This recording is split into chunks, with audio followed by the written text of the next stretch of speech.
এই 18 বছর বিদেশে থাকা লোক 8 মাসের মধ্যে এসে প্রধানমন্ত্রী হলো, এটা মুসলমানদের মধ্যেই হতে পারে, এটা পৃথিবীতে কোথাও হতে পারে না। মুসলমানরা ওই যে বেশি বড় গুন্ডা হয়েছে ওদের পীর বাবা হয়ে যায়, যে বেশি লুটেরা হয়েছে তাদের বাবা হয়ে যায়। তো এটা বাংলাদেশে সম্ভব। ওখানকার হিন্দুদের কোনো বেশি খুশি হওয়ার দরকার নেই, এসেও মারবে। নাগনাথ যেরকম, সাপনাথ সেরকম। দেখুন 74টা সিট জিতেছে জামাত, 74 সিট জিতেছে। আমি আপনাকে বলছি কোনো লাভ হবে না। বিএনপি কে হিন্দুরা ভোট দিয়ে জিতিয়েছে, একদম আপনাকে স্পষ্ট বলছি। হিন্দুরা 1 কোটি ভোটার আছে। হিন্দুরা বিএনপি কে ভেবেছে কি বিএনপি ওদেরকে বাঁচাবে, কিচ্ছু বাঁচাবে না। নাগনাথ যেরকম, সাপনাথ সেরকম। জামাত আবার নিয়ে নেবে, দখল নিয়ে নেবে, আপনি মিলিয়ে নেবেন। ওই জায়গা কোনো কিছু কম্প্রোমাইজ নেই। মুসলমান প্রথম মুসলমান আর শেষে মুসলমান, মাঝখানে ওইসব নাটক করে, আগেও মুসলমান শেষ দিকেও মুসলমান। বাংলা সেই জায়গায় পৌঁছবে, আপনি ঘাবড়াচ্ছেন কেন? বাংলা সেই জায়গায় যাচ্ছে। এখন মমতা ব্যানার্জি ক্ষমতার থাকার জন্য মমতা ব্যানার্জি যত পাপ পুণ্য করা করবে।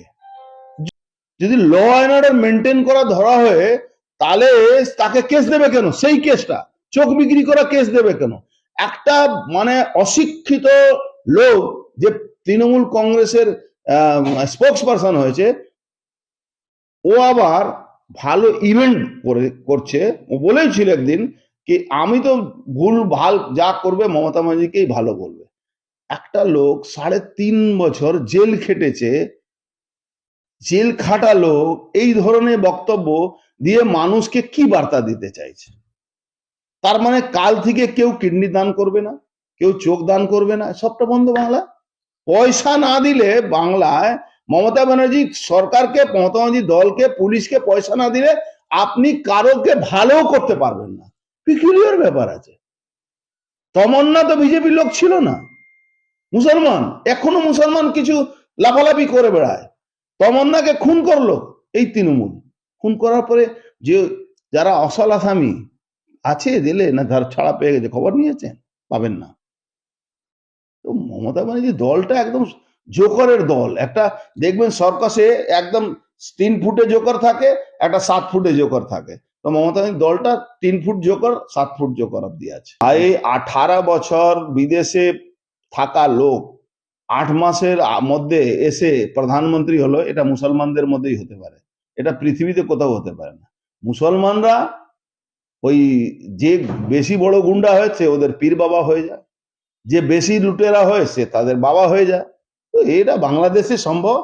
ওখানকার হিন্দুদের কোনো বেশি খুশি হওয়ার দরকার নেই, এসেও মারবে।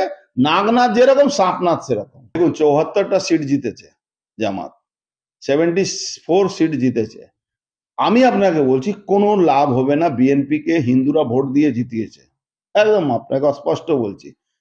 হিন্দুরা 1 কোটি ভোটার আছে। হিন্দুরা বিএনপি কে ভেবেছে কি বিএনপি ওদেরকে বাঁচাবে, কিচ্ছু বাঁচাবে না। নাগনাথ যেরকম, সাপনাথ সেরকম।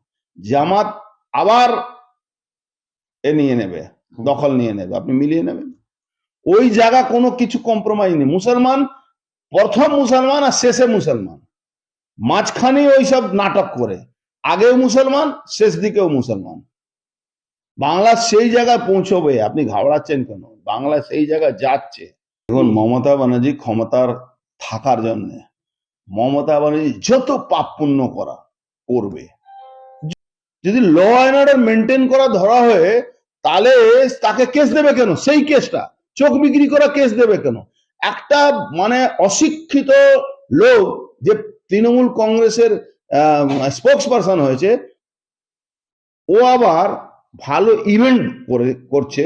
ও বলেছিল একদিন কি আমি তো ভুল ভাল যা করবে মমতা ব্যানার্জিকেই ভালো বলবে। একটা লোক 3.5 বছর জেল খেটেছে, জেল খাটালো, এই ধরনের বক্তব্য দিয়ে মানুষকে কি বার্তা দিতে চাইছে? তার মানে কাল থেকে কেউ কিডনি দান করবে না, কেউ চোখ দান করবে না, সবটা বন্ধ। বাংলা পয়সা না দিলে, বাংলায় মমতা ব্যানার্জি সরকারকে, মমতা ব্যানার্জি দলকে, পুলিশকে পয়সা না দিলে আপনি কারোকে ভালো করতে পারবেন না। পিকুলিয়ার ব্যাপার আছে। তমন্না তো বিজেপির লোক ছিল না, মুসলমান, এখনো মুসলমান কিছু লাফালাফি করে বেড়ায়। তমন্নাকে খুন করলো এই তৃণমূল। খুন করার পরে যে যারা অসল আসামি আছে জেলে, না ধর ছাড়া পেয়ে গেছে, খবর নিয়েছেন? পাবেন না। তো মমতা ব্যানার্জি দলটা একদম জোকারের দল। একটা দেখবেন সর্কাসে একদম 3 ফুটে জোকার থাকে, একটা 7 ফুটে জোকার থাকে। তো মমতা ব্যানার্জি দলটা 3 ফুট জোকার, 7 ফুট জোকার অব্দি আছে।